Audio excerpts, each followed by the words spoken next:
Hello friend, आप आज आपका बहुत बहुत स्वागत है एक और न्यू वीडियो में। इसमें हम हिस्ट्री का चैप्टर नंबर 1 हड़प्पा सभ्यता के इम्पोर्टेंट क्वेश्चन आंसर देखेंगे और एमसीक्यू है और मेरा यूज़र नेम आ रहा है।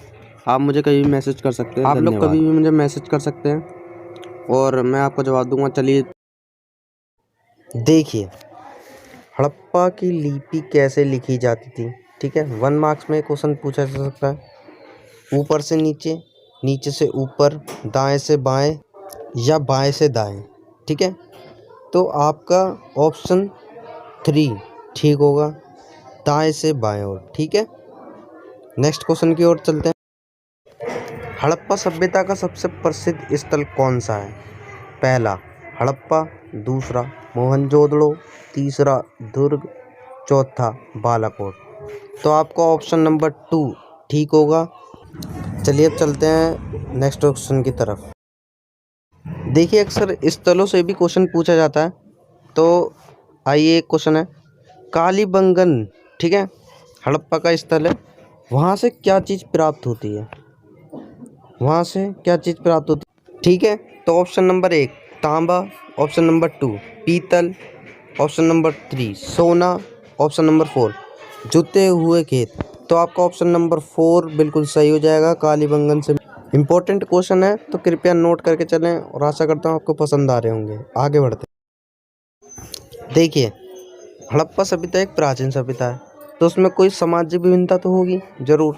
तो उसका पता लगाने के लिए पुरातात्विक अक्सर अन्य अन्य विधियों का प्रयोग करते हैं। तो उनमें से कुछ विधियां हैं जो मैंने आपके सामने लिखी हैं। ठीक है, इनमें से चयन करना है सही ऑप्शन। तो ऑप्शन नंबर 1 समाधान की विधि, ऑप्शन नंबर 2 विलासिता की वस्तु, ऑप्शन नंबर 3 1 और 2 दोनों, ऑप्शन नंबर सी इनमें से कोई नहीं। तो इसमें आपका ऑप्शन नंबर 3 बिल्कुल राइट हो जाएगा। चलिए आगे बढ़ते हैं क्वेश्चन 4 की तरफ। हड़प्पा सभ्यता के निवासियों की मुख्य कला थी मनके बनाना। ठीक है, तो ये मनके से लिया गया क्वेश्चन है। देखिए क्वेश्चन क्या है, मनके बनाने में उपयोग वस्तुओं का प्रयोग होता था, मतलब किन वस्तुओं का जो था उसमें प्रयोग होता था। तो पहला ऑप्शन है कार्नेलिया, दूसरा सैलगड़ी, तीसरा पत्थर और चौथा आपका है ये सारे। तो आपका ऑप्शन नंबर 4 बिल्कुल राइट हो जाएगा। ठीक है, चलिए आगे बढ़ते। हड़प्पा सभ्यता के वासियों का प्रिय जानवर कौन सा था? ऑप्शन नंबर 1 घोड़ा, ऑप्शन नंबर 2 गाय, तीसरा बकरी, चौथा बैल। तो यहाँ पे आपका ऑप्शन नंबर 4 बिल्कुल सही हो जाएगा, क्योंकि उस समय में घोड़े का जो उन्हें था वो ज्ञान ही नहीं था। ठीक है, उन्हें था बैल का ज्ञान था, क्योंकि वो बैलों से खेती भी किया करते थे और अन्य क्रिया और कृषि में भी इनका उपयोग लेते थे। तो ऑप्शन नंबर आपका 4 बिल्कुल सही हो जाएगा। अब देखिए अगला क्वेश्चन, तांबा हड़प्पा सभ्यता में कहाँ से लाया जाता था? ठीक है, जो तांबा था, तांबे से भी मन के निर्माण होते थे, तो उसे कहाँ से लाया जाता था। ठीक है, तो देखिए पहला खेतड़ी, दूसरा लोथल, तीसरा ओमान, चौथा कालीबंगन। ठीक है, तो इसमें एक गड़बड़ हो गई बच्चों।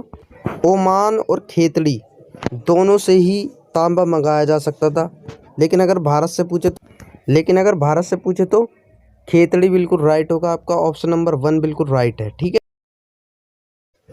अक्सर आपसे ये भी पूछ लेते हैं कि हड़प्पा सभ्यता का दूसरा नाम क्या है। ठीक है, तो हड़प्पा सभ्यता को सिंधु घाटी सभ्यता भी कहा जाता था। वो इसलिए क्योंकि ये सिंधु नदी के किनारे पर बसी हुई थी। ठीक है, इसीलिए इसे सिंधु घाटी सभ्यता भी कहा जाता है। ठीक, तो आपका ये बहुत इंपॉर्टेंट क्वेश्चन है, ये 1 मार्क्स एंड 2 मार्क्स। एक क्वेश्चन देखिए ना, हड़प्पा स्थल किस नदी के किनारे पर बसा हुआ था? सॉरी बच्चों, रावी नदी के किनारे हड़प्पा स्थल बसा हुआ था। ठीक है, हड़प्पा सभ्यता की बात नहीं हो रही है, हड़प्पा सभ्यता में मिला हड़प्पा स्थल की बात हो रही है। तो वो रावी नदी के किनारे पर बसा हुआ था। ठीक है, पूछ लेते हैं हड़प्पा सभ्यता का कितने पुराने कार्यकाल है। ठीक है, मतलब हड़प्पा सभ्यता कितनी पुरानी है। तो पहला क्वेश्चन है 2400 से 5000, दूसरा 2500 से 3000, तीसरा 2300 से 6000, चौथा 2600 से 1900। ठीक है बच्चों, तो हड़प्पा सभ्यता का जो कार्यकाल है, हड़प्पा सभ्यता जो पुरानी है वो है 2600 से 1900। तो आपका चौथा ऑप्शन बिल्कुल राइट हो जाएगा बच्चों। हड़प्पा के रहने वाले लोग किस चीज़ से अनजान थे, मतलब किस चीज़ को नहीं जानते थे, ठीक है। तो पहला ऑप्शन है आपका सोना, सोने को जानते थे वह लोग क्योंकि आभूषण पहनते थे। दूसरा तांबा, मनके बनाते थे, ठीक है, पीतल के ही मनके बनते थे, ठीक। वो लोग लोहे को नहीं जानते थे क्योंकि लोहा उस समय में पता नहीं था। तो आपका ऑप्शन नंबर 3 बिल्कुल राइट हो जाएगा। नोट कर लो बच्चों, बहुत इम्पोर्टेंट। देखिए, मोहनजोदड़ो हड़प्पा का सबसे प्रसिद्ध स्थल है, ठीक है। तो उसमें बहुत सारी चीज़ें पाई गई, गृह स्थापत्य कला, हर चीज़ पाई गई है। तो गृह स्थापत्य में एक चीज़ थी, कुएं बने हुए थे। तो उसी में से एक क्वेश्चन लिया गया है कि मोहनजोदड़ो में कुओं की संख्या कितनी थी, ठीक है। तो आप इसे बिल्कुल नोट कर लो, बहुत इंपॉर्टेंट है। पहला ऑप्शन है 700, दूसरा 400, तीसरा 500, चौथा 300। तो आपका ऑप्शन नंबर 1 बिल्कुल राइट हो जाएगा क्योंकि मोहनजोदड़ो में 700 कुएं पाए गए थे। ऑप्शन नंबर फर्स्ट बिल्कुल राइट। आशा करता हूँ आपको वीडियो पसंद आई होगी। अगर वीडियो पसंद आई हो तो शेयर, लाइक, कमेंट एंड आप मेरे को मैसेज कर सकते हैं, मैं आपको बिल्कुल रिप्लाई दूंगा मेरा इंस्टाग्राम यूज़र नेम या यूट्यूब वीडियो के अंदर।